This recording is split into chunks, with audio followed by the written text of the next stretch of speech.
اہمیت کے لحاظ سے عبادات میں سب سے اعلیٰ درجہ نماز کا ہے، سب سے اعلیٰ درجہ نماز کا ہے، معافی کوئی میں کہا کرتا ہوں اگر گنجائش ہوتی تو اس 14 صدی میں کربلا والوں کو گنجائش ہوتی کہ نماز چھوڑ دیتے، جو دنیا کا سب سے عجیب و غریب واقعہ ہے، ظلم و ستم میں بھی اور مظلومیت میں بھی، ایک طرف مظلوموں پر ظلم کی انتہا ہے اور ایک طرف ظالم کے ظلم کی انتہا ہے، اور ایسا کرپناک واقعہ شاید تاریخ میں نہ دہرایا جائے کبھی بھی، نہ اتنے نہ حسین ہو اور نہ اتنے بڑے درجے کا ظلم و ستم دیکھنے کو ملے۔ وہ تو نواسہ رسول دوبارہ تو نہیں آئیں گے، یا نواسہ رسول اپنے بھائی بیٹوں سمیت بھتیجوں سمیت ذبح ہو رہے ہوں۔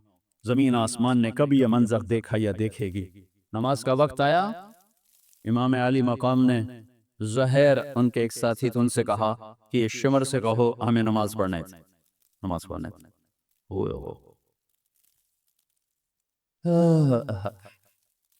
میں یوں کہتا ہوں اگر یہ قافلہ نماز نہ بھی پڑھتا تو ان کی جنت کا فیصلہ ہو چکا تھا۔ یہ تو بالکل موت کے کنارے پر کھڑے تھے اور لہو لہان تھے سارے قافلے والے۔ انہوں نے آگے جا کر شمر سے کہا نماز پڑھنے دو، انہوں نے کہا ہم نہیں پڑھنے دیں گے، نماز میں بھی ہماری تلوار چلے گی۔ تو انہیں واپس آ کر بتلایا کہ وہ راضی نہیں ہے۔ تو آپ نے کہا ٹھیک ہے، آدھے نماز پڑھو آدھے جنگ کرو۔ نماز نہیں چھوڑی، آدھے نماز پڑھو آدھے جنگ۔ ہمارے کتنے دوست ہیں اچھے نماز جی میٹنگ چل رہی تھی اس لیے نماز چھوٹ گئی، قضا پڑھ لواں گے، پیچھے پڑھ لواں گے، میٹنگ چل رہی تھی نماز چھوٹ گئی۔ کربلا سے بڑا واقعہ انسانی تاریخ میں نہیں آئے گا، نماز نہیں چھوڑی، نہیں چھوڑی۔ آدھوں نے نماز پڑھی آدھوں نے جنگ کی، پھر انہوں نے نماز پڑھی اور انہوں نے جنگ کی، اور عصر سے پہلے سب کے سر کٹ کے نیزوں پہ چڑھ چکے تھے۔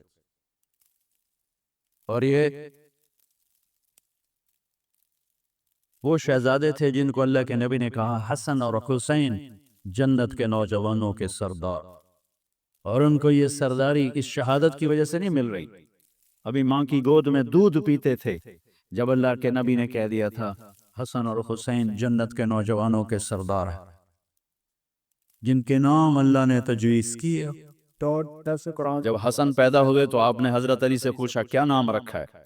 ان کا جی حرب کہتے ہیں لڑاکا، آپ نے کہا نہیں اس کا نام ہے حسن۔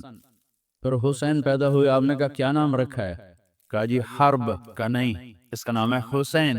پھر آپ نے فرمایا کہ اللہ نے یہ دو نام میرے بچوں کے لیے رکھے ہوئے تھے، آج تک کسی کو یہ نام نہیں دیے گئے، پہلی دفعہ میری اولاد کو دیے جا رہے، حسن اور حسین جنت کے نوجوانوں کے سردار۔ اور عین شہادت کے وقت میں نماز نہیں چھوڑی، تو آپ لوگ میٹنگ کی وجہ سے نماز کیسے چھوڑ سکتے؟ یا میں میٹنگ کی وجہ سے نماز کیسے چھوڑ سکتے؟ یا ہماری مستورات گھر کے کام کاج کی وجہ سے نماز کیسے چھوڑ سکتے؟ یہ ایک ایسی چیز ہے جس میں اللہ نے کوئی گنجائش نہیں رکھی، اور ایسی نماز 14 صدی میں شاید ہی کسی نے پڑھی ہو جیسی اس قافلے نے پڑھ کے اللہ کو دکھا دی کہ زیر خنجر بھی یہ پیغام سنایا ہم۔ تو عبادات میں نماز کو مضبوطی سے بیان کیا گیا ہے، لیکن سارا مختصر چارٹ ہے، 5 نمازیں ہیں، 30 روزے ہیں، زکوٰۃ حج مالداروں پر ہے، لیکن جو اخلاق ہیں جس سے زندگی خوبصورت بنتی ہے۔ حج میں بھی اللہ نے جب پابندی لگائی لا رفث ولا فسوق ولا جدال، ابھی دیکھو احرام کے بعد اب بدتمیزی نہیں کرنی، گناہ نہیں کرنا، جھگڑا نہیں کرنا۔ عبادات کا ایک مطالبہ فاذکروا اللہ ذکرا کثیرا کذکرکم آباءکم او اشد ذکرا، ایک مطالبہ کہ احرام میں حج میں میرا ذکر کثرت سے کرنا۔ باقی جو اللہ نے سارا زور لگا ہے، کہتے ہو بھائی کوئی بدتمیزی کا بول نہیں بولنا، لڑائی نہیں کرنی، کوئی بڑا گناہ نہیں کرنا۔ حج کو بھی خوبصورت بناؤ، اخلاق کے ساتھ، درگزر کے ساتھ، معاف کرنے کے ساتھ، معاف کرنے کی عادت ڈالیں گے تو حج خوبصورت بنے گا۔ ہمارے معاشرے میں ناراضگی کو ایسے پالا جاتا ہے جیسے ماں بچے کو پالتی، ہم اپنے غصے کو، ہم اپنی ناراضگی کو ایسے پالتے ہیں جیسے ماں بچے کو پالتی۔ بیوی کو روکتے ہیں ادھر نہیں جانا، بچوں کو روکتے ہیں ادھر نہیں جانا، بیوی کہتی ہوں تسی ادھر نہیں جانا، میں لڑ کے آ گئی ہوں۔ اور ہماری بڑی چھوٹی چھوٹی لڑائیاں، بڑی چھوٹی چھوٹی لڑائیاں، بہت معمولی۔ اور یہ مکہ فتح ہو چکا ہے اور 18 برس قتل کے منصوبے بنانے والے سامنے کھڑے ہیں، اور آپ نے ایک بول سے کہا جاؤ معاف کیا۔ بیٹی کے قتل کا سبب بننے والے حبار بن اسود، حضرت زینب کی سواری کو برچھا مارا، وہ گری زخمی ہوئی، اسی زخم میں 8 برس اس کے درد اور تکلیف کو سہتے سہتے انتقال ہوا۔ وہ کلمہ پڑھنے آیا کہ جی معافی چاہتا ہوں کہ جو معاف، ادھر بیٹی کے قتل کا جرم ہے اور ادھر آپ کا ظرف ہے جو معاف کیا۔ ہمارا فرد جرم کیا ہے؟ ہمیں شادی پہ نہیں بلایا، بس ہم نے تو بولنا ہی چھوڑ دیا، شادی پہ نہیں بلایا بولنا چھوڑ دیا۔ ادھر فرد جرم کیا ہے؟ بیٹی کے موت کا سبب ہے جو معاف کیا۔ یہ عبداللہ بن ابی سرحہ ایمان لائے پھر مرتد ہو گئے، نبوت کے دعوے تک پہنچ گئے۔ قرآن کہنے لگے میرے اوپر بھی قرآن اترتا ہے جیسے ان پر اترتا ہے، اتنے بڑے بڑے فرد جرم، اور حضرت عثمان ان کو لے کر آئے جی یہ معافی مانگنے ہیں، ہمیں یہ معاف کی۔ ہماری فرد جرم کیا ہے؟ ہم نے رشتہ مانگا، ہمیں رشتہ ہی نہیں دیا، ہم نے بائیکاٹ کر دیا۔ میں بیمار تھا، میں نے پوچھنا ہی نہیں آیا، اسی بس گل ہی مکا چھٹی۔ یہ ہماری لڑائیاں ہیں، یہ ہمارے گھروں کے جھگڑے ہیں۔ آپ نے عثمان بن ابی طلحہ سے کہا ذرا بیت اللہ تو کھول دے، میں نے نماز پڑھنی۔ تو وہ کہنے لگا جاؤ جاؤ تمہارے لیے کھول دوں، یہ جب آپ مکے میں تھی۔ تو ہم نے کہا وہ کیا دن ہوگا جب یہ چابی میرے ہاتھ میں ہوگی، جسے چاہوں گا دوں گا۔ وہ کہنے لگا وہ دن کبھی نہیں آئے گا۔ مکہ فتح ہو گیا تو عثمان بن ابی طلحہ بھاگ گئے کہ نبی آج میری خیر کوئی نہیں۔ تو آپ نے حضرت علی سے فرمایا جاؤ اسے پکڑ کے لاؤ۔ حضرت علی رضی اللہ تعالیٰ عنہ پکڑ کے لائے، چابی بھی اور وہ بھی، اور ایسے کھڑے ہوئے، چابی آپ نے ایسے لمبی چابی میں نے دیکھی ہوئی، لمبی چابی۔ تو حضرت عباس پاس کھڑے، کہنے کہ یا رسول اللہ ہمارے خاندان میں پانی پلانا بھی ہے اور حاجیوں کو کھانا کھلانا بھی ہے، چابی بھی ہمیں دے دیں تو سارے حج کی عزت بنو ہاشم کے پاس آ جائے گی، یعنی آل رسول کے پاس آئے گی، اہل البیت کے پاس۔ اب یہ کوئی دنیاوی منصب نہیں تھا، دینی منصب تھا، خدمت کا تھا، تو ایک اچھی چیز تھی میرے خاندان میں آ جائے، ٹھیک ہے۔ اور کہنے والے چچا ہیں، اور آگے سامنے وہ کھڑا ہے جس نے بے عزت کیا تھا۔ یا رسول اللہ یہ چابی ہمیں دے دے، ہمارے خاندان میں سقایا بھی ہو گیا، حجابہ بھی ہو گیا، چابی بھی ہو گئی، تو ہمیں دے دیں۔ تو آپ نے حضرت عباس کی نہیں سنی، عثمان یوں کھڑے ہو، آپ نے کہا عثمان، وہ ساری نہیں اٹھا رہا شرم کی وجہ سے، عثمان کون ہے ایسے دیکھا شرمندگی سے، آپ نے کہا یہ کیا ہے؟ یہ وہی چابی ہے جو میں نے تمہیں کہا تھا وہ کیا دن ہوگا جس دن یہ چابی میرے ہاتھ، خذہ خالدا ثابت، تو نے تو میرے لیے دروازہ نہیں کھولا تھا، میں یہ چابی تیرے ہاتھ میں دے رہا ہوں، قیامت تک تیری اولاد میں رہے گی، باہر نہیں نکلے۔ واہ یا رسول اللہ، چھوٹی چھوٹی باتوں پہ انسان ذبح ہو رہے ہیں، طلاقیں ہو رہی ہیں، سگے بہن بھائی آپس میں ٹوٹ رہے ہیں، ماں باپ اولاد نفرت کا شکار ہیں، پڑوسی پارٹنر آگ لگی ہوئی ہے، میرے پیسے مار لیے بائی کارڈ، میں نے رشتہ مانگا بائی کارڈ، میرے سلام کا جواب نہیں دیا بائی کارڈ، مجھے پوچھنے نہیں آیا بائی کارڈ، مجھے شادی پہ نہیں بلایا بائی کارڈ، ہم سے مشورہ نہیں لیا بائی کارڈ۔ یہ میری آپ کی لڑائیاں اور ایسی ہیں کہ نفرتوں کی آگ بھڑک اٹھی ہے، آسمان کا پانی بھی بجھانے میں ناکام ہو رہا ہے۔ کیا میرے نبی نے معاف کر کے دکھایا۔ اور آپ مکے کا کفر دیکھیں، مکے کا کفر، آخری نبی سے ٹکر لی، اتنا بڑا کفر تھا، آخری نبی سے ٹکر لی، معجزے دیکھے، یوں اشارہ کیا، چاند کے 2 ٹکڑے ہو گئے، کہنے گے چاند پہ جادو کر دیا، نہیں کلمہ پڑھا۔ آپ نے ایک بکرے کی دستی پکائی، ایک بکری کی دستی کتنی ہوگی؟ 2 کلو، 40 حاجیوں نے کھانا کھایا، اور ایک بوٹی کم نہیں ہوئی، اسی طرح ہانڈی بھری ہوئی، سالن اسی طرح، 40 آدمی کھانا کھا گئے۔ 3 دن مسلسل آپ نے ایسا کر کے دکھایا، یعنی کہ کھانے پہ جادو کر دیا۔ قدم قدم پہ معجزے دیکھے، انکار انکار انکار۔ بدر میں فرشتوں کو اترتے دیکھا، انکار۔ خندق میں ہوا نے ان کے خیمے اکھاڑ دی، انکار۔ 10,000 کا لشکر مکے میں داخل ہوا، انکار۔ جو سب سے زیادہ دشمنی میں آگے تھے ابو سفیان رضی اللہ تعالیٰ عنہ، جو بعد میں کلمہ پڑھا، ٹھیک۔ اب انسانی فطرت کا تقاضا یہ ہے کہ آپ مکے میں داخل ہوتے ہی فرماتے ابو سفیان کی گردن اڑا دی جائے، لیکن آپ نے مکے میں داخل ہونے سے پہلے اعلان فرمایا کہ جو ابو سفیان کے گھر میں پناہ لے گا اسے کچھ نہیں کہا جائے گا، جو اپنے گھر میں پناہ لے گا اسے کچھ نہیں کہا جائے گا، جو بیت اللہ میں پناہ لے گا اسے کچھ نہیں کہا جائے گا۔ وہ قتل کے منصوبے بناتے رہے اور یہ یوں عزت دیتے رہے، یہ میرے نبی کی خوبصورت زندگی ہے۔ اگر میں اور آپ زندگی خوبصورت بنانا چاہتے ہیں تو یہ بنگلوں سے، کپڑوں سے، گاڑیوں سے نہیں بنے گی، میرے نبی والے اخلاق سے بنا، جس میں درگزر کرنا سب سے اعلیٰ درجے کی چیز ہمیں نظر آتی۔ معاف کیا، جاؤ معاف کیا۔ آپ سوئے ہوئے ہیں، ایک بدو نے آپ کی تلوار اٹھائی اور یہاں ماری، آپ اٹھ کے بیٹھ گئے، اس کے ہاتھ میں تلوار یوں سیدھی کی، من یمنعو کا منی، کون بچائے گا؟ تو آپ مسکرائے، آپ نے کہا اللہ، تو اس کا ہاتھ کانپا، تلوار گر گئی، تو آپ نے یوں تلوار اٹھا گئی، یوں سیدھی کی، تجھے کون بچائے گا؟ کہنے لگا میں تو ہی بچاؤں۔ تو آپ نے کہا کلمہ پڑھتے ہو؟ کہنے لگا نہیں پڑھتا، کہا جاؤ معاف کی۔ جب وہ کلمہ نہیں پڑھ رہا تھا تو اس وقت تو قتل کر دیتے کہ میں نے قتل کرنا آیا، کہا نہیں میں نہیں پڑھتا، کہا جاؤ معاف کی۔ مکے سے طوائف آئی، طوائف، سارا، اس کا نام تھا سارا، گانے والی، ناچنے والی، اور آگے مدینے پہنچ گئی، کہنے لگی فاکو مر گئی ہوں میری مدد کر، اللہ کے نبی سے کہہ رہی گانے والی، ناچنے والی، فاکو مر گئی ہوں میری مدد کر۔ تو آپ نے کہا کلمہ پڑھتی ہو؟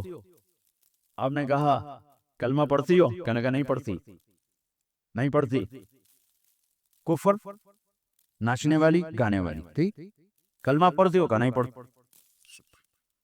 تو آپ کہتے ہیں نو فاتح بار کر رہے ہو، نہیں؟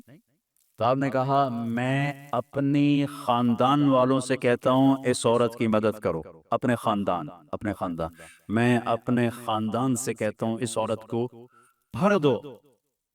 یہ اپنا خاندان کیوں کہا؟ سب صحابہ سے کیوں نہیں کہا کہ کسی کے جی میں یہ نہ آئے کہ طوائف کی مدد کر رہے ہیں، لہذا اپنے خاندان سے کہا میرے گھر والے اس کی مدد کرو، اور اس کو بھر کے بھیجا۔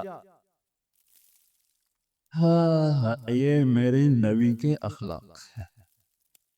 آپ کھانا کھا رہے ہیں، ایک مدینے کی طوائف گزری، اس نے نا آپ کا مذاق اڑانا چاہا، کہا بڑا نبی بنتا ہے کسی کو کھانے کا ہی نہیں پوچھتا۔ تو آپ نے کہا آ جاؤ، حالانکہ آپ کہتے ہیں ان 2 لتر مارو دے تو دفع کرو، یہ طوائف ہو کے کی گل کر رہی۔ 2007 میں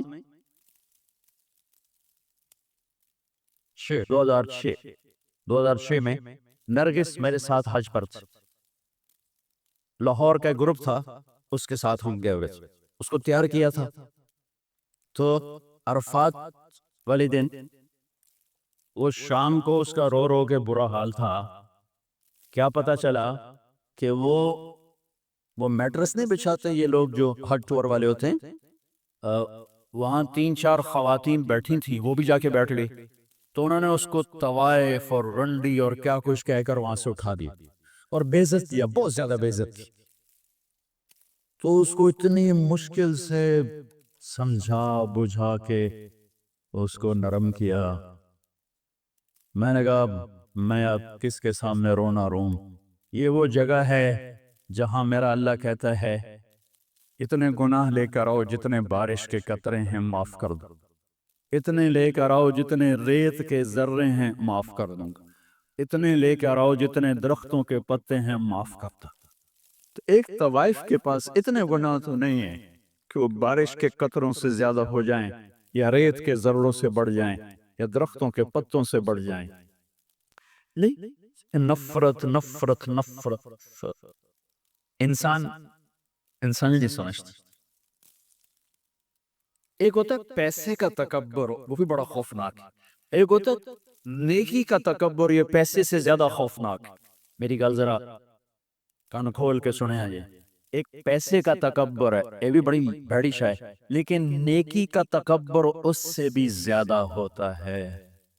یہ آدمی کو ایسے ہی گراتا ہے اللہ کی نظروں سے جیسے بڑے بڑے گناہوں سے انسان اللہ کی نظروں سے گرتا. اس کا یہ میں نے آپ کو نمونہ دیکھا ہے کہ اڑ جا یہاں سے طوائف ناچنے والے.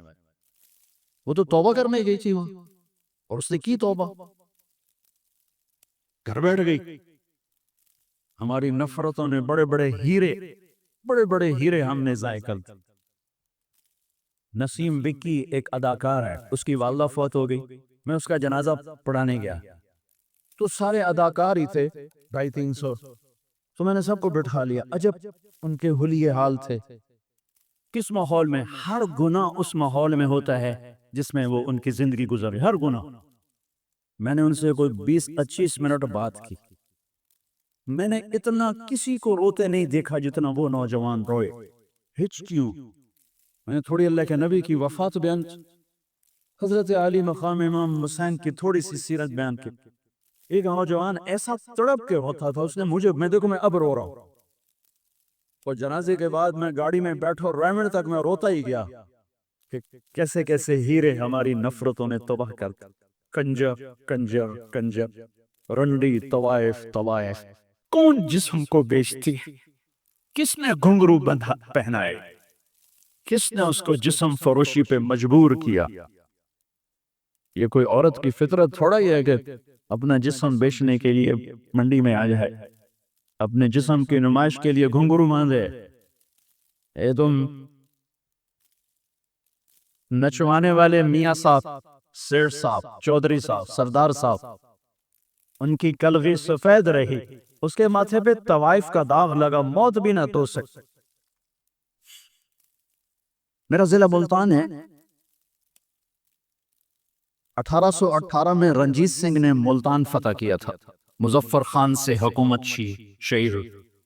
تو اس نے 3 بازار حسن بنائے، ایک ملتان میں، ایک کیروڑ پکا میں، ایک تلمبا.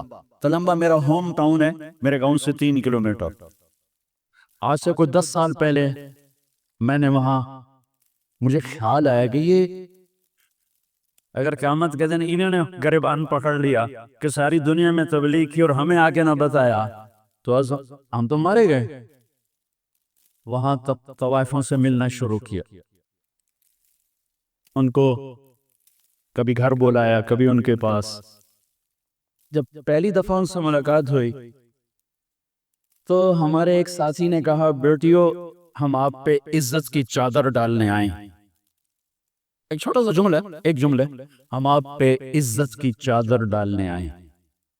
تو وہ ایسے روئیں جیسے کوئی دکھ کا مارا روتا ہے. کہنے لگی، یہاں تو کپڑے اتارنے آتے ہیں لوگ، آپ کون ہیں جو ہم پہ چادر ڈالنے آئے؟ یہاں تو لوگ کپڑے اتارنے آتے ہیں. کپڑے اتارنے والے اسی طرح میاں صاحب ہیں، ان کی عزت پہ کوئی فرق نہیں آیا، وہ طوائف بن گئی.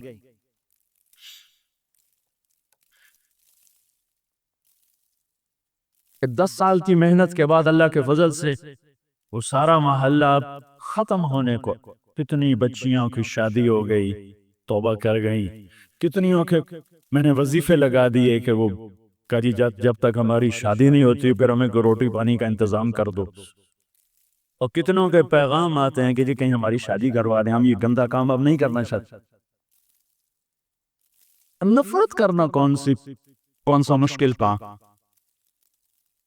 وہ طوائف کہنے لگی، یہ کیسا نبی ہے جو کسی کو پوچھتا ہی نہیں. آپ نے کہا آجا، تو بھی بٹھا لی. وہ تو آپ کو غصہ دلانا چاہتی تھی، کہنے لگی میں ایسے نہیں کھاؤں گی، جو تیرے منہ میں ہے وہ نکال کے مجھے کھلا. اور ہماری پنجابی کی مثال ہے کبا، سمجھتے کبڑا، کبے نو لت لگی وہ سیدھا ہو گیا، ان کے سے لت ماری وہ سیدھا ہو گیا، اس نے تو اللہ کے نبی کا مذاق اڑایا، وہ اس کو سیدھا پڑ گیا۔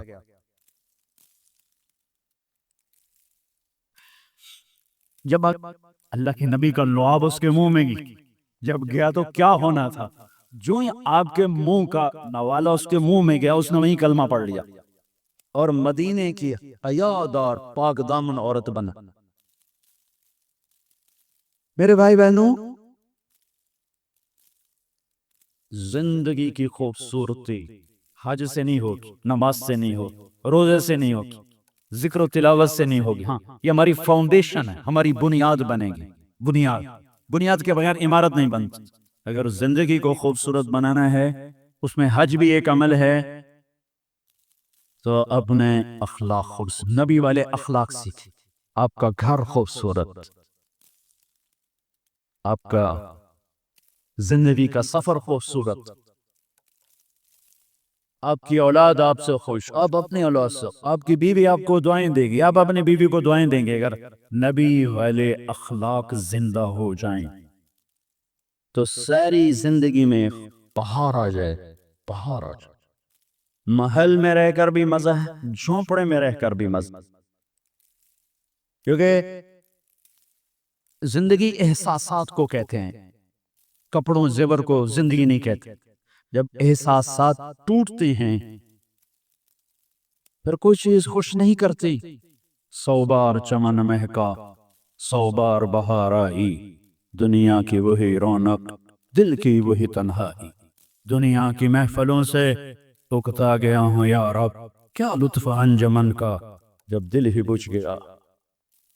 اور دل جو بجھتا ہے وہ جب رویے غلط ہوتے ہیں اس سے دل بجھتا ہے۔ زبان کے سخت بول، بدتمیزی، معاف نہ کرنا، درگزر نہ کرنا، طنز، یہ زندگی کو ویران کر دیتے۔ تو میری آپ سب سے گزارش ہے، میں نے صرف حج سے متعلق بات نہیں کی، پوری زندگی سے متعلق بات کی ہے، کہ اگر میں، آپ یا ہماری مستورات مائیں بہنیں بیٹیاں اگر یہ اپنی زندگی میں خوبصورتی دیکھنا چاہتی ہیں، ایک جسم کی خوبصورتی ہے جس کو جتنا بچا لیں بڑھاپا کھا جائے گا یا موت کھا جائے گی، نہیں بچ سکتا۔ لیکن ایک اخلاق کی خوبصورتی، ایک زندگی کی خوبصورتی ہے، وہ جتنے آپ کے اخلاق بڑھیں گے آپ کی زندگی خوبصورت ہوتی جائے گی، خوبصورت ہوتی جائے گی، حسین ہوتی جائے گی۔ آپ اللہ کی بارگاہ میں بھی جگہ پالیں گے اور لوگوں کے دلوں میں بھی جگہ پالیں گے، کہ ایک میٹھے بول پر آپ دل خرید سکتے ہیں اور ایک کڑوے بول پر ساری زندگی کی محبتوں کو آگ لگ جاتی ہے، کیونکہ تعلق بنتے بنتے بنتا ہے، توڑنے کے لیے تو ایک بولی کافی ہے، ایک بولی کافی۔ اللہ تعالیٰ نے قرآن میں دل کو شیشے سے تشبیہ دی ہے، شیشے سے، اور عرب کی شاعری میں، اردو کی شاعری میں، فارسی کی شاعری میں دل کو شیشے سے تشبیہ دی گئی ہے۔ میں صرف قرآن سے آپ کو بات کر رہا ہوں۔ المصباح فی زجاجہ، الزجاجۃ کأنہا کوکب درری، یہ دل شیشہ، شیشے سے تشبیہ دینے میں پتہ نہیں کتنی وجوہات ہیں، ایک وجہ میرے مضمون سے متعلق، شیشہ ٹوٹے جڑتا نہیں، ہر چیز ٹوٹ جائے جڑ جاتی ہے، شیشہ ٹوٹ جائے نہیں جڑتا، پھر آگ میں ڈالنا پڑے گا۔ یہ کم بخت دل بھی کچھ ایسا ہے، یہ ٹوٹے تو جڑتا نہیں، اور اسے توڑنے کے لیے خنجر بھی چاہیے۔ یہ زبان ہے جس سے یہ کٹتا ہے، اور اس کو جوڑنے کے لیے کوئی آئن بننی چاہیے۔ یہ زبان کا میٹھا بول ہے جو اسے جوڑ دیتا ہے، ایک بول جوڑ دیتا ہے، ایک ہی توڑ دیتا ہے۔ ساری دنیا کا شہد اکٹھا کروں، زبان کا بول اس سے میٹھا ہے۔ ساری دنیا کے 7 سمندر کی کڑواہٹ اکٹھی کروں تو زبان کی کڑواہٹ اس سے زیادہ ہے۔ یہ 32 دانتوں کے درمیان اور 2 ہونٹوں کے درمیان مرہم بھی ہے اور زہر بھی ہے۔ اسے میرے نبی نے فرمایا معاذ تمہیں سارے دین کا خلاصہ بتاؤں؟ کیا جی بتائیں؟ تو آپ نے یوں کیا یہ زبان ایک روایت معاذ تمہیں دین کی بنیاد بتاؤں، دین کا ستون بتاؤں، دین کی چھت بتاؤں؟ یہ تعبیر میری ہے، الفاظ کچھ اور بنیاد پلر چھت عمارت پوری ہو گئی۔ اور دوسری حدیث خلاصہ بتاؤں؟ خلاصہ ساری کتنا خوبصورت انداز ہے سمجھانے کا۔ انہوں نے کہا جی کیا ہے؟ تو آپ نے کہا یہ کا زبان قابو میں رکھنا، کفہادہ کفہاد، اسے قابو میں رکھنا، اسے قابو میں رکھنا۔ لقمان علیہ السلام کا فرمان ہے چپ رہنے پہ کبھی نہیں پچھتایا، جب بھی پچھتایا اپنے بول پہ پچھتایا۔ تو میری آپ کی زندگی میں جو خوبصورتی ہے، ایک اس دل کو نفرتوں سے پاک کر، ایک اس زبان کو زہریلے بول سے پاک کر۔ ایک حدیث سناتا ہوں بات ختم کر۔ میرے نبی نے فرمایا میرے بیٹے انس، میری ایک عظیم الشان سنت ہے، یہ عظیم الشان کا لفظ بس یہی ہے، اور ہوگا مجھے یاد نہیں، میں نفی نہیں کرتا ہوں لیکن جتنا مجھے یاد ہے اس کی نفی ہے کہ میری یادداشت میں یہ لفظ صرف یہیں آ رہا ہے کہ میرے بیٹے انس میری ایک عظیم الشان سنت ہے۔ یہ داڑھی بھی سنت ہے، پگڑی بھی سنت، یہ سفید لباس بھی سنت، سیدھے ہاتھ سے کھانا بھی سنت، شادی کرنا بھی سنت، کمانا بھی سنت، لیکن عظیم الشان سنت صرف ایک جگہ مجھے یاد ہے، کسی اور جگہ بھی ہو سکتا ہے کہ میرے بیٹے انس میری ایک عظیم الشان سنت ہے، اور جو میری اس سنت سے پیار کرے گا مجھ سے پیار کرے گا، اور جو مجھ سے پیار کرے گا جنت میں میرا ساتھی ہو۔ کتنی بڑی بات ہوگی، ایک سنت پر، ایک سنت پر۔ کہ جی کیا ہے؟ کیا ہے کہ یا بنی ان استطعت ان تصبح وتمسی وليس في قلبك غش لأحد فافعل۔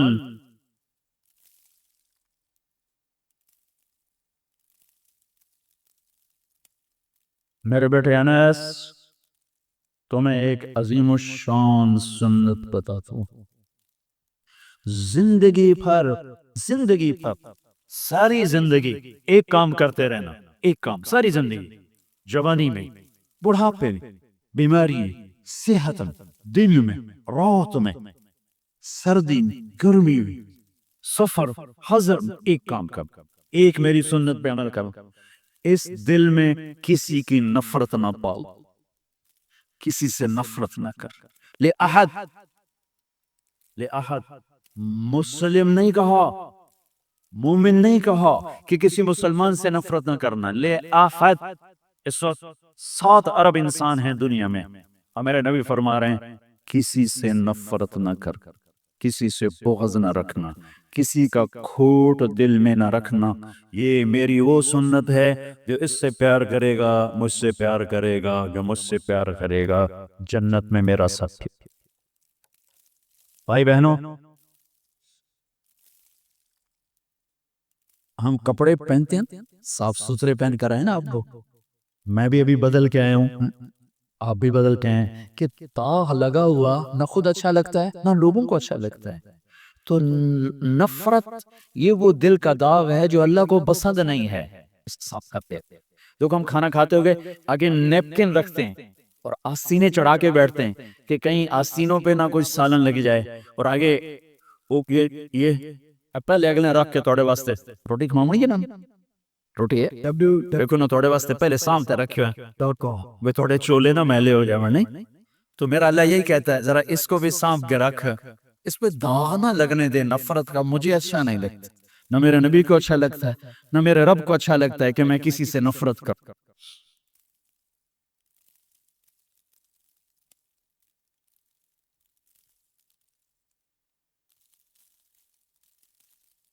یہ میرے نبی کے خوبصورت عظیم الشان سنت، آپ لے لیں، میں لے لوں، کہ مستورات لے لیں، یہ ہمارے ریکارڈنگ والے لے لیں، وہ کھانا کھلانے والے لے لیں، اس دل کو صاف کر۔ تصبح و تمسیہ، اس میں اشارہ ہے کہ نفرتیں آئیں گی، بغض بھی آئیں گے، انہیں دھونا ہے، انہیں دھونا ہے، مرتے دم تک دھوتے رہو موج جنت میں جانے والے بنو کہ یہ ایک دل میں کسی کی نفرت نہ ہے، یہاں سے گالی چغلی شکایت نفرت کا بول نہ ہو تو انشاءاللہ حساب ہی سوکھا ہو جائے گا. شاید اللہ بغیر حساب ہی آگے جا تو نے میرے بندوں کے ساتھ پیار کیا، چل میں بھی کرتا. ایک اور حدیث یاد آ کے بعد ختم کرتے ہیں. آپ نے فرمایا ایک آدمی اللہ کی بارگاہ میں پیش کیا گیا، پہلی امتوں میں تاجر آپ لوگ بیٹھے ہوئے ہیں، تو فرشتوں نے کہا بھائی کوئی نیکی بھی کھا. وہ کہنے لگا میں تو ویلنا، میرے بلے کا شا کوئی نہیں.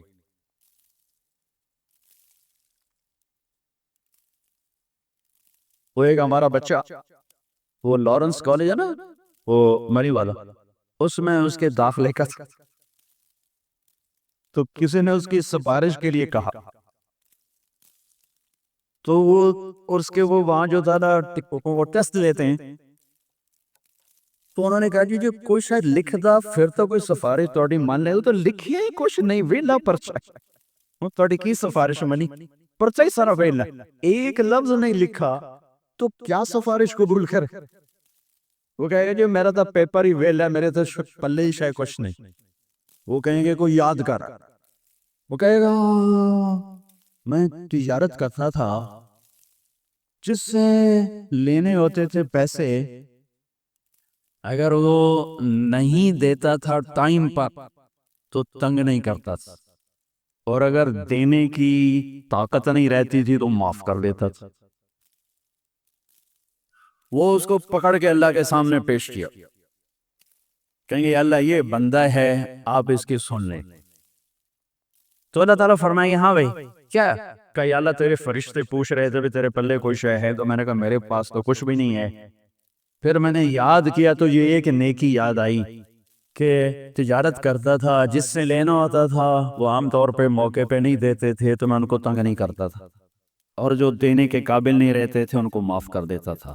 تو میرے نبی نے فرمایا، تو اللہ نے اسے کہا اچھا تو میرے بندوں کے ساتھ بڑی نرمی کرتا رہا، چل میں بھی نرمی کرتا ہوں، جا میری جنت جا کو نہیں پوچھتا، نہ نماز نہ روزے کچھ بھی کوئی نہیں. ہو گیا. اللہ کو اپنے بندوں سے حسن سلوک اتنا پسند، تو میں نے پوری زندگی کا نقشہ آپ کے سامنے پیش کیا ہے. اگر اس نقشے میں رنگ بھرنا ہے، اپنے اخلاق اچھے کر، اپنے رویے اچھے کر، معاف کرنا سیکھ، درگزر کرنا سیکھ، سینے سے لگانا سیکھ لیں، زبان پر قابو سیکھ لیں، دل کو دھونا سیکھیں، زندگی خوبصورت ہو جائے گی. یہ تبلیغ کا کام اسی کی ایک محنت.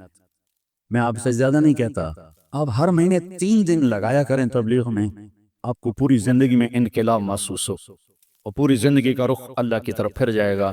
اگر آپ انشاءاللہ کرتے رہیں گے اور اپنے 24 گھنٹے کی زندگی میں ایک نماز کو زندہ رکھیں اور منفی رویوں کو پوزیٹیو کر دیا کریں، نیگیٹو کے سامنے نیگیٹو. میں نے ایک ریسرچ پڑھی کہ جو لوگ پوزیٹیو سوچتے ہیں ان کو جم جانے کی ضرورت نہیں ہے، ان کے جو پوزیٹیو میسیجز ہیں ان کو فریش کرتے رہیں گے، اور جو لوگ نیگیٹو سوچتے ہیں ان کو جم جانے کا فائدہ کوئی نہیں، جتنے مرضی چالیں بنڈل بنڈل نادا کھ نہیں بڑھنا، کہ اندر نفرت ہی نفرت بھری ہوئی، وہ میں ڈانڈ کر ڈنڈ میں بیٹھ کر جانا ناندے پلے کھ نہیں پڑھنا.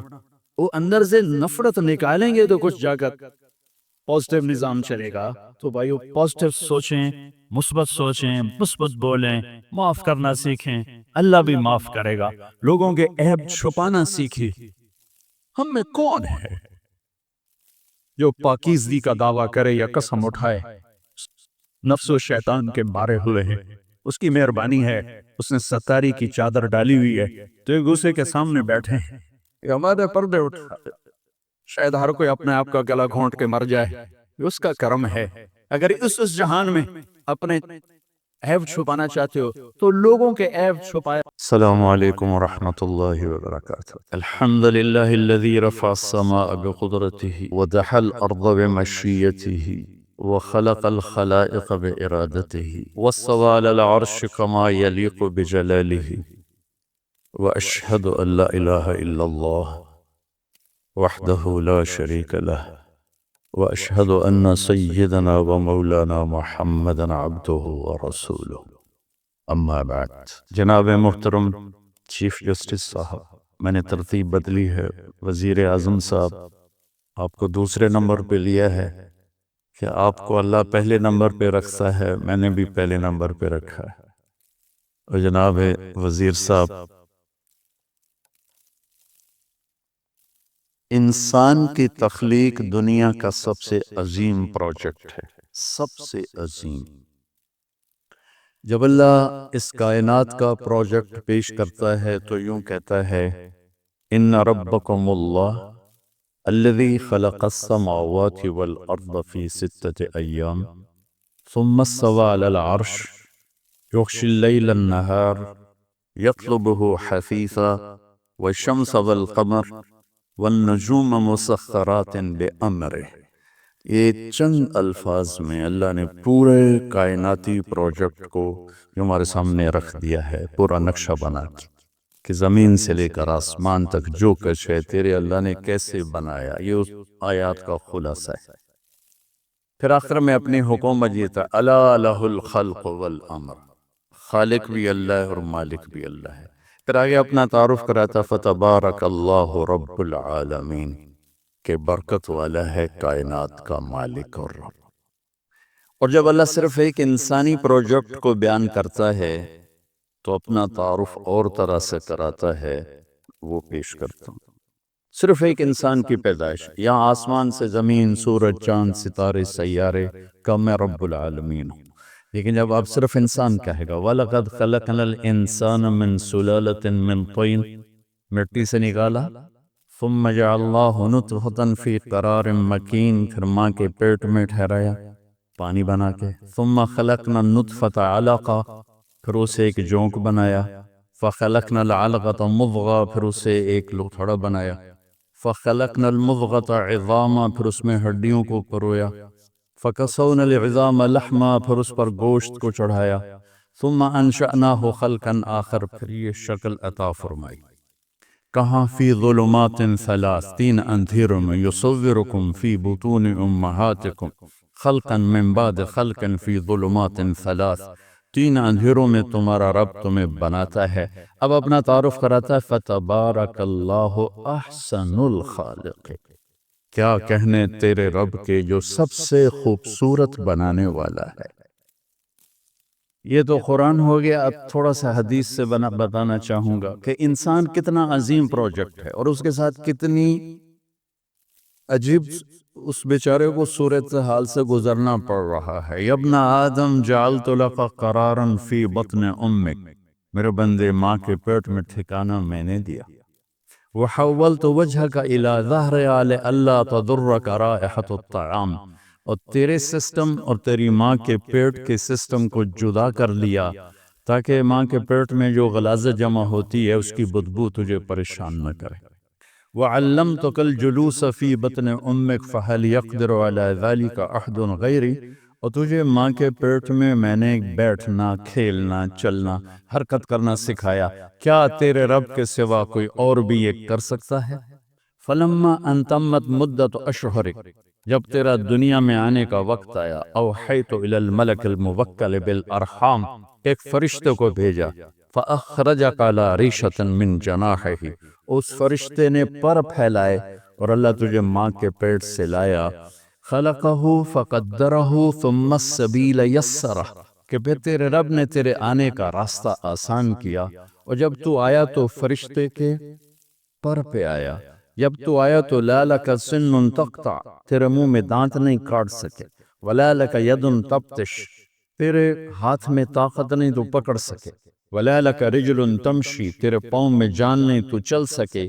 جب تو ایسا تھا کہ بول نہیں سکتا، پکڑ نہیں سکتا، چکھ نہیں سکتا، کاٹ نہیں سکتا، ادرت لک عرقین رقیقین ینبعان لک لبنا خالصا دافعا فی الشتاء وباردا فی الصیف فہل یقدر علی ذلک احد غیری، پھر جب تو ایسا بے بس تھا تو میں نے تیری ماں کی چھاتی سے دودھ کے چشمے نکالے جو تمہیں خالص دودھ پلاتے رہے، حولین کاملین، 2 سال تیرے لیے دودھ کے چشمے اللہ چلاتا رہا، کیا کوئی اور بھی ایسا کر سکتا ہے؟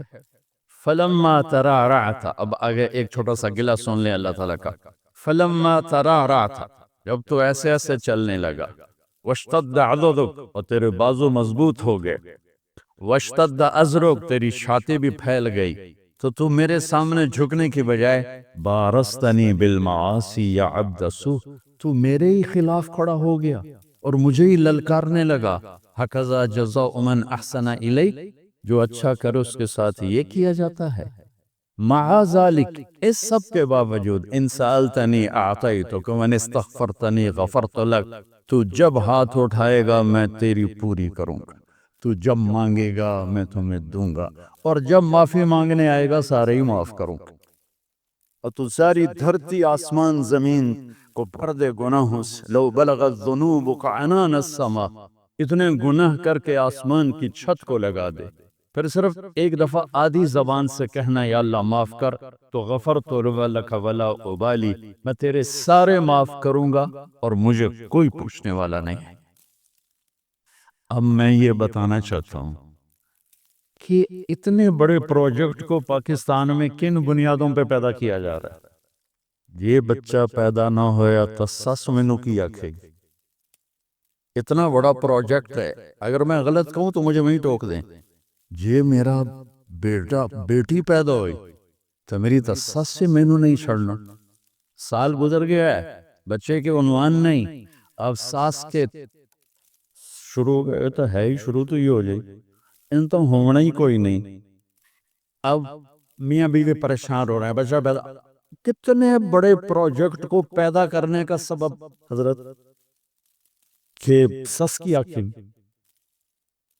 تو سورا کی آنکھیں گا، تو نندوئی کی آنکھیں گا، نندا کی آنکھیں گیا۔ یہ ایک بہت بڑا ظلم و ستم ہے بچے کے پیدا کرنے کا سبب۔ آپ دیکھیں، میں دیہاتی آدمی ہوں، دیہات سے میرا تعلق ہے، یہ میرے دیہات کی پیدائش اسی پر ہو رہی۔ اور لڑکا کیا کہتا ہے، اگر اولاد نہ ہوئی تو میرے دوست کہیں گے اس کے تو پلے ہی ککھ نہیں، یہ تو ہے ہی ویلا، لہذا وہ چڑھ جاتا ہے پھر حکیموں کے ہتھے، شباب اور گولیاں، لگتا ہے پورا پاکستانی بیمار ہے، سورے پاکستان کی دیواروں پہ لکھا ہوا ہے شباب اور گولیاں۔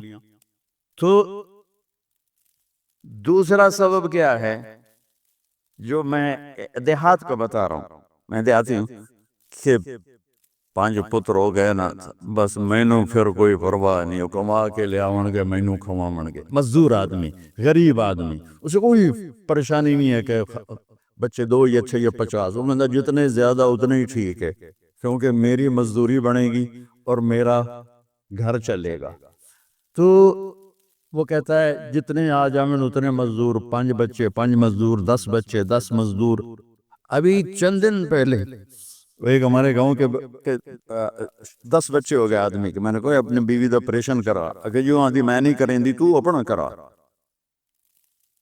تو اس میں حقائق پہ بول رہا ہوں کہ انسان کتنا قیمتی ہے۔ میں نے آپ کو قرآن سے بتایا، میں نے آپ کو حدیث پاک سے بتایا، لیکن پاکستان میں اس پروجیکٹ کو بنانے پر کتنا بڑا ستم ہے۔ سبب کیا ہے؟ ساس کی آنکھیں گی، سورا کی آنکھیں گا، میرے دوست مینو کی آنکھیں گے تو پلے کچھ نہیں ہے۔ اور غریب کیا کہتا ہے، 10 کٹھے ہو جاؤں گے، دیہڑیاں کر کے لے آؤں گے میری روٹی۔ مالدار طبقہ کیا کہتا ہے، میری جائیداد کا وارث پیدا ہو جائے، میری جائیداد کہاں جائے گی، میں نے اتنے بنائے، میرے اتنے پروجیکٹ، میرے اتنے ملے، ان کا وارث کون ہوگا؟ اگر کوئی بچہ نہ ہوا تو پھر وراثت کوئی اور لے جائے گا، وراثت دوسرے لے جائے گا۔ تو ان ساری چیزوں کے پیچھے جو سبب ہے جناب عزت مآب، وہ جہالت ہے۔ آپ کانفرنس کر رہے ہیں اسلام آباد، مسئلہ درپیش ہے پنجاب، سندھ، کے پی کے اور بلوچستان کے دیہاتوں کا، کہ وہ لوگ ان تک علم پہنچا ہی نہیں۔ اور میرے رب نے اپنے حبیب کو کہا، أَلَمْ نَشْرَحْ لَكَ صَدْرَكَ وَعَلَّمَكَ مَا لَمْ تَكُنْ تَعْلَمْ۔ میرے محبوب، میں نے آپ کو کتنا بڑا علم دیا کہ آپ کا سینہ کھول دیا، اور میں نے آپ کو وہ بتایا جو آپ جانتے نہیں تھے۔ میں نے آپ کو اتنا دیا، اتنا کسی کو نہیں دیا۔ أَلَمْ نَشْرَحْ لَكَ صَدْرَكَ۔ پھر اللہ اپنے نبی سے کہہ رہا ہے وَقُلْ رَبِّ زِدْنِي عِلْمًا، میرے محبوب آپ مانگیے میں آپ کو علم دوں، زیادہ علم دوں، فوج دوں، لشکر دوں، یہ نہیں کہا کہ مجھ سے مانگیے میں آپ کو زیادہ علم دوں۔ پہلی وحی میرے رب کی میرے نبی پر اتری، رسومت کو پیغام دے گے، اقرأ بسم ربک الذی خلق، خلق الانسان من علق اقرأ وربک الاکرم الذی علم بالقلم علم الانسان ما لم یعلم. اور اس سے پیچھے حدیث کو کٹیں تو 5 دفعہ اقرا آیا ہے. اقرا جبریل ایسے شیر لے کر پڑھیے یا رسول اللہ اقرا ما انا بقارن، مجھے پڑھنا نہیں آتا. فضمنی حتی بلغ من الجہد، تو مجھے زور سے دبایا اتنا کہ میری پسلیاں درد کرنے لگی. اقرا 2 دفعہ. ما انا بقارن، مجھے آتا نہیں. فضمنی حتی بلغ من الجہد، پھر زور سے بھینچا یہاں تک کہ مجھے پسلیاں درد کرنے لگی. یا رسول اللہ اقرا. پہلی دفعہ بھی ہو سکتا تھا. 3 دفعہ اقرا جبریل کی زبان سے، 2 دفعہ اقرا میرے رب کی زبان سے. میرے دیس کا مسئلہ پلاننگ سے پہلے علم ہے، علم ہے، علم ہے، علم ہے. میں ابراہیم علیہ السلام کی ایک دعا، ساری حکومت بیٹھی ہوئی ہے، یہ سارے معزز قاضی صاحبان بیٹھے ہوئے ہیں. ایک دن کا عدل طارق جمیل کی 60 سال کی بندگی سے بہتر ہے. ایک دن کا عدل، ایک دن کا عدل. عدل یوم، عدل یوم، عدل سنہ نہیں، سال کا نہیں، 6 ماہ کا نہیں، ایک دن کا عدل. میرے جیسا آدمی بیٹھا ہوا ہے، بخاری شریف پڑھا رہا ہے، مسجد میں نماز پڑھا رہا ہے، بچوں کو درس دے رہا ہے، اور ایک چیف جسٹس ہے. خسا صاحب اور میں گورنمنٹ کالج میں کٹھے تھے، ان کو یاد نہیں ہوگا، مجھے یاد ہے. ذرا ذرا انہیں یاد ہو کہ نہ یاد ہو. تو عزیز اللہ نیازی صاحب شاید آپ کی یادداشت میں ہوں. تو ابراہیم علیہ السلام کی ایک دعا بتانا کہ اجازت چاہوں گا.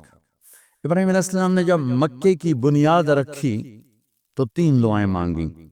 یہ 3 دعائیں کسی بھی فلاحی ریاست، مجھے ایک اینکر کہنے لگا کہ سوال جواب میں نا کہ کیا وزیر اعظم صاحب پاکستان کو فلاحی ریاست مدینے والی بنا دیں گے؟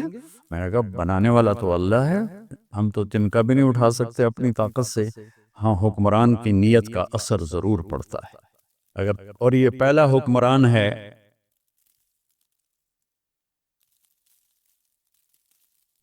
حکمران ہے جس نے مدینے کی فلاحی ریاست کا تصور پیش کیا، تو میں ان کو سلام پیش کرتا.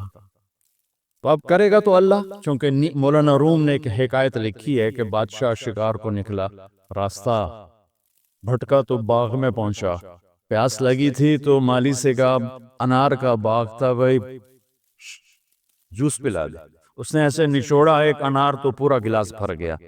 تو بادشاہ کے دل میں آیا کہ اس پر تو ٹیکس لگنا چاہیے، یہ ٹیکس فری کیوں ہے؟ تو اس نے کہا ایک اور پلا. اس نے دوسرا نچوڑا تو گلاس آدھا ہوا. تو بادشاہ نے کہا پہلے بھر گیا اب آدھا. کہنے لگا جی لگتا ہے بادشاہ دی نیت خراب ہو گئی.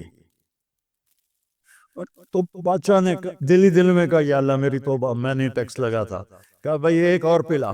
اس نے پلایا تو پھر پورا بھر گیا. تو نے کہا اب کیوں پورا بھر گیا؟ کہا جی لگتا ہے نیت ٹھیک ہو گئی ہوگی. تو بادشاہوں کی یعنی اہل حکومت کی نیت کا اثر ہوتا. یہ پہلا شخص ہے جس نے کہا میں اسے فلاحی مدینہ کی فلاحی ریاست بنوں گا. اللہ انشاءاللہ بنائے.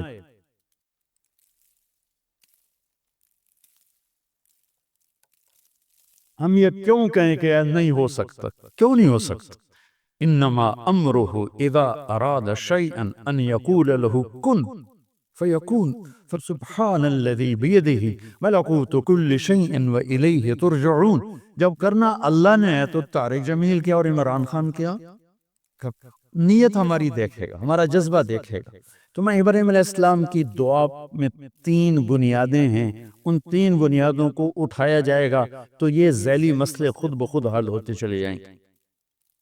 جب وہ بنیاد ڈالی تو کہا وَإِذْ قَالَ إِبْرَاهِيمُ رَبِّ اجْعَلْ هَذَا الْبَلَدَ آمِنًا. یا اللہ اس شہر کو امن والا بنا دے. فلاحی ریاست کا پہلا تصور جو ابراہیم علیہ السلام نے پیش کیا کہ یا اللہ اس ریاست کو امن والا بنا دے. اور امن والی ریاست اس وقت بنتی ہے جب نظام عدل مضبوط اور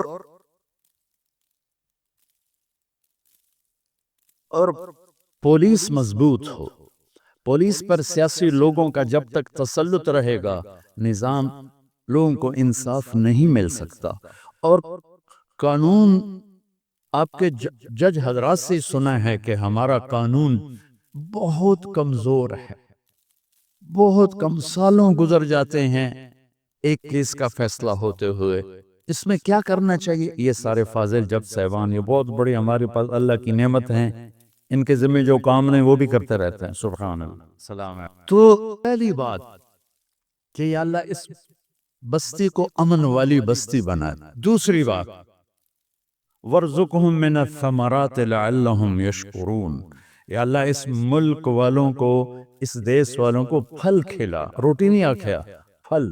پھل کب ہوگئے ہیں؟ جب معیشت مضبوط ہوتی ہے، اکانومی جب مضبوط ہوتی ہے. تو دوسری چیز فلاحی ریاست کی وہ معیشت ہے، اور معیشت اس وقت مضبوط ہوتی ہے جب انفرادی سطح پر تاجر سچ بولے، جھوٹ نہ بولے، سٹا نہ کھیلے، جوا نہ کھیلے، ذخیرہ اندوزی نہ کرے، نمبر 2 نمبری نہ کرے، وعدہ خلافی نہ کرے. ایک نبی کی حدیث سنا دیتا ہوں اس کے ساتھ. میرے نبی نے فرمایا 4 باتیں مجھ سے لے لو اور آنکھیں بند کر کے سو جاؤ. صرف 4 کہ 4 باتیں مجھ سے لے لو، دنیا بھی تمہاری ہے، آخرت بھی تمہاری ہے. اربعن اذا کانت فیک ما ضرک ما فاتک من الدنیا حفظ امانت صدق حدیث حسن خلیقت عفت فی طعمت. میرے نبی نے فرمایا 4 باتیں سیکھ لو، چاہے اس ایوان میں ہو اور چاہے وہ تھر پارکر میں ہو اور چاہے چولستان میں ہو اور چاہے مدینہ میں ہو چاہے نیو یارک میں ہو. 4 باتیں مجھ سے لے لو.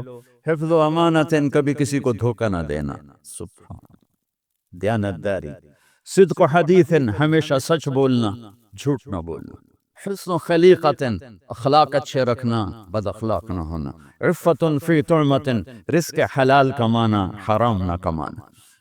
تو معیشت مضبوط ہوتی ہے انفرادی سطح پر تاجر سچ بولے، صحیح تولے، ملاوٹ نہ کرے، کھوٹ نہ ہو، ذخیرہ اندوزی نہ ہو. اور حکومتی سطح پر ہے کہ سود کو نکالا جائے، اور ہر وہ شک جس سے مال چند ہاتھوں میں آ جاتا ہے اس کی حوصلہ شکنی کی جائے تو معیشت مضبوط ہوتی. تیسری فرمائے ربنا وابعث فیہم رسولا منہم یتلو علیہم آیاتک ویعلمہم الکتاب والحکمت ویزکیہم انکا انت العزیز الحکیم. اللہ ان میں کوئی بھیج ایسا اپنا بندہ جو انہیں علم سے آشنا کرے، جو انہیں علم سے آشنا کرے، جو انہیں علم سے آشنا کرے، جو ان کو ان کا تزکیہ کرے، جو انہیں علم سکھائے، انہیں کتاب کا علم دے، انہیں حکمت کا کائناتی علم بھی دے، دنیاوی علم بھی دے، دینی علم بھی دے، اخلاقی علم بھی دے، اور ان کے اخلاق کو خوبصورت بنائے. تو یہ 3 بنیادیں ہیں جناب چیف جسٹس کہ امن ہو، معیشت مضبوط ہو اور علم ہو. اور ان دونوں کی ماں علم ہے. علم ان سب پہ سر فہرست ہے کہ علم انفرادی سطح پر چور کو چوری سے روکے گا. وہ یہ کہے گا اللہ دیکھ رہے. حضرت عمر رضی اللہ عنہ کا دور ہے، اور ایک اب رات کو گشت کر رہے ہیں تو ایک ماں بچی سے کہہ رہی دودھ میں پانی ملا دے. تو وہ کہتی ہے امیر المومنین عمر نے روکا ہے. وہ کہتی ہے عمر کون سا دیکھ رہا ہے؟ کہ وہ تو نہیں دیکھ رہا، عمر کا رب تو دیکھ رہا ہے.